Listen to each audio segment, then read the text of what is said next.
Oh, coming in here. All right, Chapter 8. Eagle flies a Mustang. Don Gentle and his P51 secret the skies over Europe and his quest to be the best of the best. January 14th, 1944 was a bright, clear day for the American 4th Fighter Group as it searched for German fighters in the skies over France.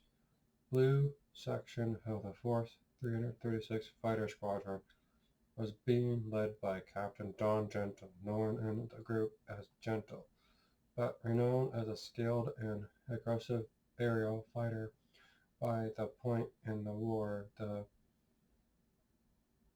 Jägerwaffe, the German Luftwaffe fighter arm, was already fleeing the night Titan as it losses and skilled ready fighter pilots mounted in American units like the 4th Third Republic P-47D Thunderbolts were raging over Europe in ever more offensive thrusts. The 336 Squadron crossed the coast at approximately 2:30 in the afternoon and arrived at the target area of Megre near Paris about 15 minutes later, or beginning over the area at 25,000 feet. Gentle settled and called out 15 enemy fighters to the east, about 3,000 feet below and far off to the left. He immediately led his flight down to the attack. As the Americans drove to the attack the enemy, dots grew into recognizable shape, and Gentle could see that there were Focke-Wulf FW-190 fighters. They had seen the U.S. attacks and finally out into two groups to meet the threat. The P-47D Thunderbolt, flown by Gentle, was able to drive faster than any other aircraft of the day, and Gentle quickly closed on the tails of two straggling FW-190s and wingman Lieutenant Bob Richard Tuckle and Close, while the other two P-47 of the flight, flown by Lieutenant Louis Norrie and Vermont Garrison, went after a pair of German fighters which were driving away to the right. Gentle approached the tackle training Focke-Wulf, which was driving away at a 50-degree angle. The big turn opened about 300 yards back, and the German took hits around the cockpit, finally rolling over and going straight down from 8,000 feet. After black smoke began streaming back from his engine, panic probably began to assail the lead German pilot. What was when Gentle next set into firing position at about 250 yards behind him, and the upwind ground forced him to level out his dive. Gentle began firing at close up to about 150 yards as 50 caliber bullets from the mark the dark treetops of the canopy. Woods would barely just below where the concrete fire from the 8 machine guns and the rings of the Thunderbolt finally ripped the heart out of the Focke-Wulf. The German aircraft dissolved into a flaming orange spray the moment it plunged into the ground. German rifle came in from the altitude of W-190s, arriving a bit late to help the first pair, but in time to surprise Gentle with his turn around his seat. He could see the first Focke-Wulf close behind him, so close that he had the cone of the four heavy 20 millimeter cannons that set high explosive shells crashing through the Thunderbolt with sledgehammer blows. Only his fighter pilot, instructed throughout the past 2 years in both The Royal Air Force and the U.S. Army Air Forces saved Gentle when he turned left and stood the enemy line of fire. The German had to pull up and fly over the P-47 to avoid a collision. Gentle kept the Thunderbolt in the left turn until the second Fokker passed overhead with fire, and the first German fighter was quickly turning around to come back into the Thunderbolt's tail to get out the other German tail when the pilot apparently lost his nerve and began to tear away from the combat at high speed. Gentle fired a couple of harmless bursts and realized with a shock that the ammunition was gone. A quick look around confirmed his worst fear. The first German was approaching from far another gunnery pass. Bob Richter had lost contact with the hard-flying Gentle in the last stages of the dive over the woods and finally turning to find him. When Gentle calls for assistance, reached him, "Help, help, I'm being clobbered." Gentle rearing flat out to escape, but down almost to the very ground, with no room to dive or to turn away. Fortunately for the American, the German pilot offered Gentle an opportunity using too much head on his arm. He traced were egging 30 to 40 feet in front of the Thunderbolt's nose. With amazing coolness, Gentle went until the last second before breaking into a turn that would take him out of the German line of fire. "Don't hold on to yourself," he muttered aloud. "Keep yourself steady and you'll get out of this, all right? Don't panic, Don." He often talked to himself in times of stress. At the first moment the German tracker reached the edge of his cockpit, Gentle threw the airplane as hard as he could in the direction of the attacker. The Thunderbolt shredded on the verge of a stall as the brilliant American pilot had her on the stick and moved on rather hard as he dared. Gentle reported later that he could feel the spin in his teeth before he eased out of his situational turn within no time at all, with coming up all sorts of demand, and the victim realized that the tractors were still coming at him at no close remover. The German may not have known how to lead his arm aim properly, but he was good enough to stay on the Thunderbolt's tail. 3 or 4 times the American replied the shattering process of waiting while the tractors were there almost into his face before he turned suddenly, risking death in a high-speed stall and escape under line of fire. He automatically talked to himself and cleared for help on the radio. Some of his squadron mates heard him and asked for his position, but he could only report that he was over the Campage woods and he could see it was a railroad track behind. This motor game at tag lasted for 10 to 15 minutes before Gentle noticed that the trackers had stopped coming in his direction. He looked back at the Fokker Wolf and could practically see the pilot bawling in rage because his guns too were out of ammunition. As the German pilot flew away in frustration, Gentle cocked his P-47 with all its engine temperature gauges in the red into a slow climb. He felt he could like to find a cloud and get out and dance on it. The 2 victories he scored on this mission gave Gentle a total of 5.5 kills since he had started flying combat a year and a half before. As he later reported to Colonel Aero Lufar for the Joint Book One-Man Air Force, that flight was perhaps the most critical I had ever fought.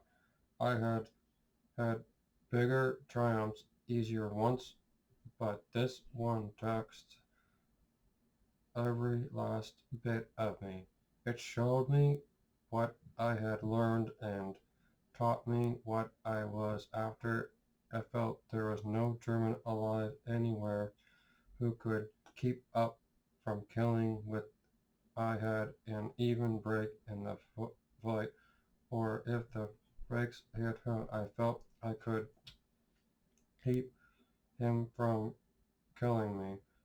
Dominic Salvador Gentle had wanted to fly ever since he was a young boy in the west central Ohio town of Piqua. He, his parents directed the post of his fellowship, the dangerous decision, but he pressed and pulled with his father to help him buy a World War One vintage biplane that was advertised for sale in Baltimore. The elder Gentle was doubtful but gave in to the impression that then 17-year-old son had agreed that if the owner could fly the thing to a nearby airfield, they could consider buying it. Not only did the owner get it to Ohio Airfield, but Don actually sold on the same day. They paid $1,400 for the plane, and from that time on, Don Gentle seemed to spend more time in the air than on the ground. It was autumn 1939. The war in Europe had just started. Unknown to his parents, Don was using his actor's time to prepare for pilot training in the Royal Canadian Air Force (RCAF). When he finally broke the news to his father and asked him to sign the enlistment papers necessarily because Don's aides, the elder Gentle kindly put forward a sensible proposal. Don's father was a brilliant owner who had come to America from Italy with little education. He realized how difficult life could be without at least a high school education, and he wanted his son to have a diploma. Don agreed enthusiastically and bribed his father by getting top grades in his senior year and graduating with honors.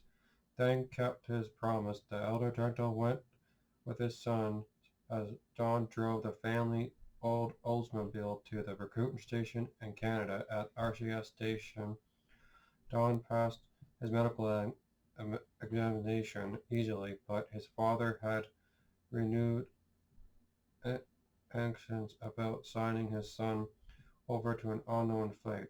Don and the RCAF prevailed. After he signed up, Don leaned over the desk and kissed his father. Next, Gentle went to England and worked his way through Britain's Royal Air Force RAF pilot training from July 1941 until he graduated as a pilot officer in December. He served in various RAF squadrons until June 1942 when he was assigned a valet in Supreme Spitfire No. 133 Eagle Squadron with other Americans who wanted to enter the war before their country did. By the time he joined the RAF, he had already logged more than 300 hours of flying time. Gentle had not gone into combat very quickly, though, because the young American was so impressive as a pilot that RAF made an indicator of him, much to discussed. One day, when flying over an English dog track while a race was running, he was struck by an English dog track while a race was in progress. He was struck by an idea.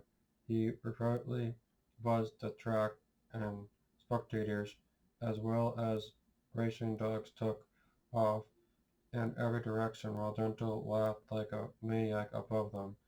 That did it. The British were very particular about the standard of conduct arranged by the RAF flight instructor, and Gentle was promoted to an operations squadron before he could think much about it. If his confidence was ever to be shaken, it was probably on the mission of July 31st, 1942. His leader was shot down, and Gentle found himself all alone with a Fokker F-190 on his tail.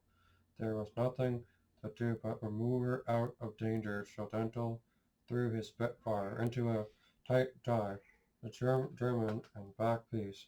On August 19th, Gentle made 3 stories over the German-occupied and highway for debris breach, drowned an Allied commando raid.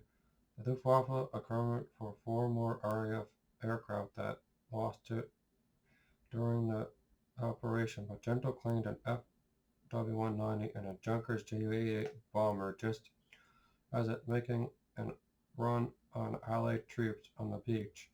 The next month, all 3 Eagle squadrons were introduced in the U.S. Army Air Force, and Gentle's number 132 Squadron became the 336th Squadron of the 4th Fighter Group, soon to gain recognition as one of the most famous fighter units of the Allies' side.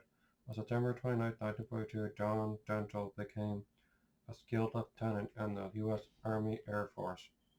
During March and April 1943, the 4th Fighter Group went from Spitfires to P-47Cs, and the disbandment of the Eagle Squadron veterans who followed the Spitfire excellent movability and climb rate, but the P-47 had a mechanical range advantage over the Spitfire, and better yet, it also had heavier firepower, which was much faster trajectory and ability to dive from altitude that was legendary for most of the war.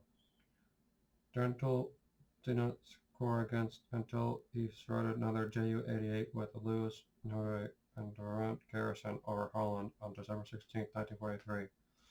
On January 5, 1944, he got shot another F-190 at 7,000 feet over the southern border of Holland. Lieutenant John T. Godfrey was to play a large part of Don General's career and been with Gentle 133 Squadron transferred over the 4th Front. In 1943, Godfrey was assigned to Gentle's wing, a P-17 support mission. On the way back, Gentle went into a tight loss with Godfrey and turned down crowds.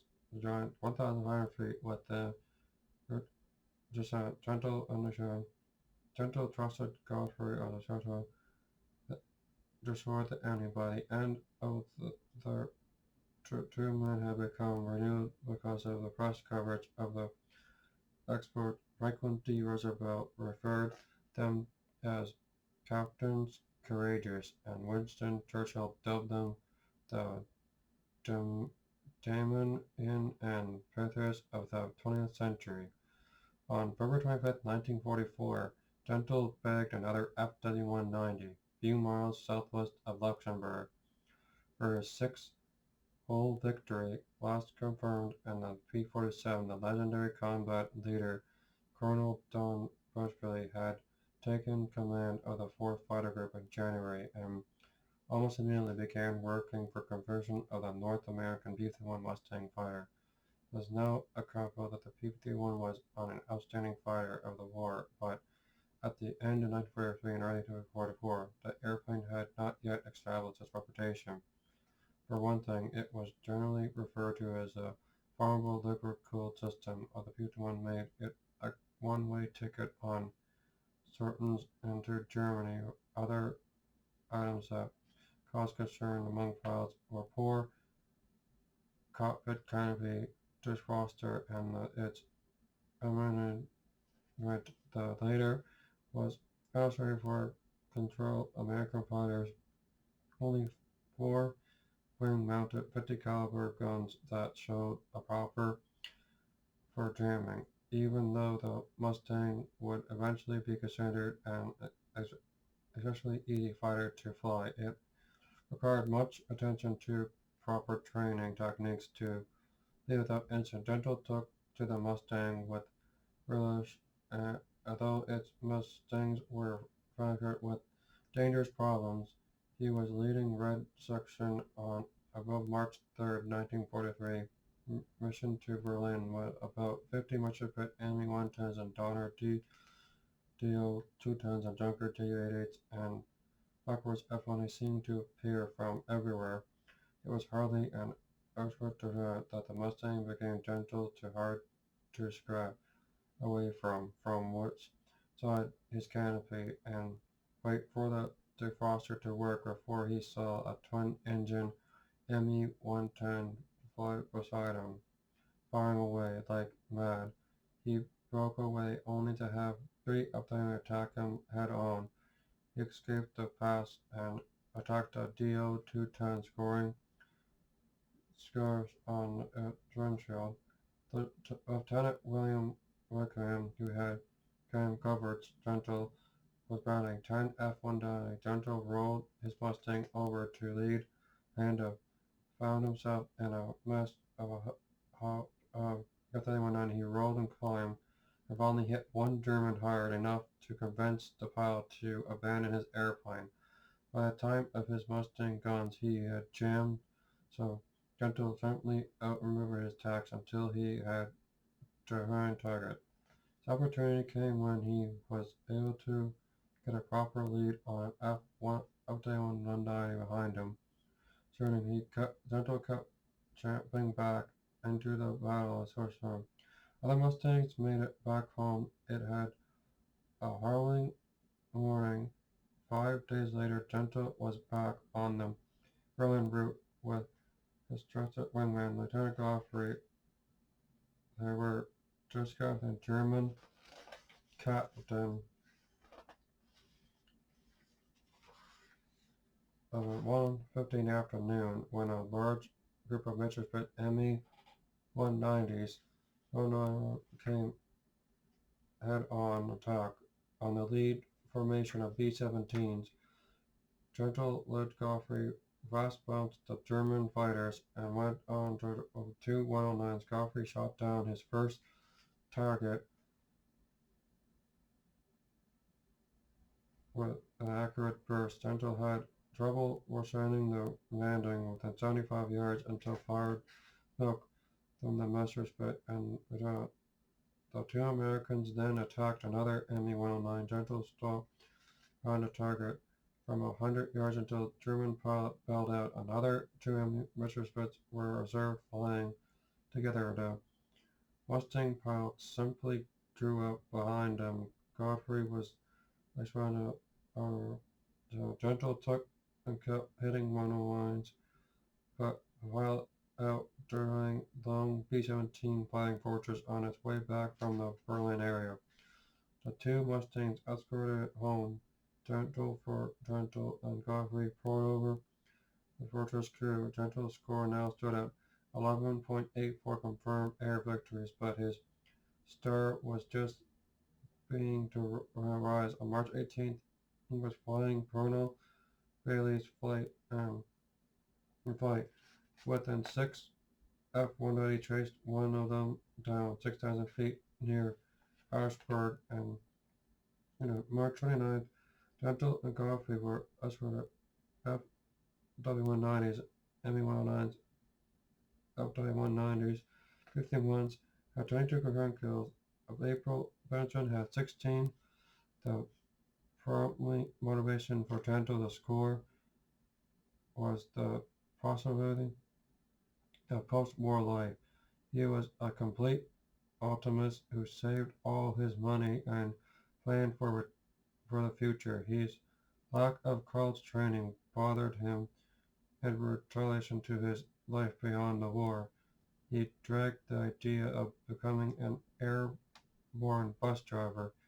His hope was to do something dramatic to make him a leg up.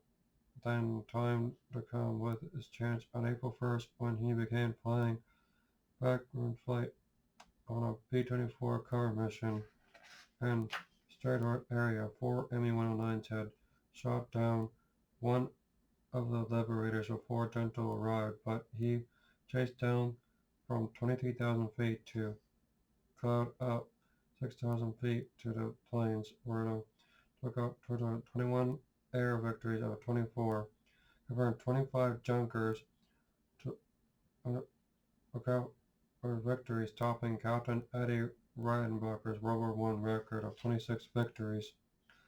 Ben shot 25 F-190s on April 13th when used his famous P51B Sri Lanka to buzz the fourth Gentle Dunker P-38 fame Pacific bound climbed their 27th kills. Later in April became the generally associated with breaking Reidenbacher's World War I record. Gentle had made a great effort to achieve the fame that would tide him over into civilian life, and came within a razor edge of both his goals and getting killed. When he did accomplish what he did, the first Great Mustang Ace of the war with 15.5 of the eventual 21.84 confirmed air victories scored in the airplane. He remained the P51 Ace with the most kills until Captain George Petty, the top scoring Mustang Ace of the war, got 6 Me-109s and a sickle cut on August 6, 1944, with a total of 20 Mustang victories. John Coffey returned to the front in August 1944 and promptly added the Me-109 to his score. The fifth and Me-110 on the 6th of August, however, he was brought down by anti-aircraft fire during a Scarface attack near Northson. He escaped from his POW camp on April 3, 1945. Gentle remained at Wright-Patterson Air Base, testing Lockheed P-80 jet fighters and other types until he was discharged in April 1946. Apparently, he soon decided his chances were better in the Air Force, so he reclaimed his commission in December 1947.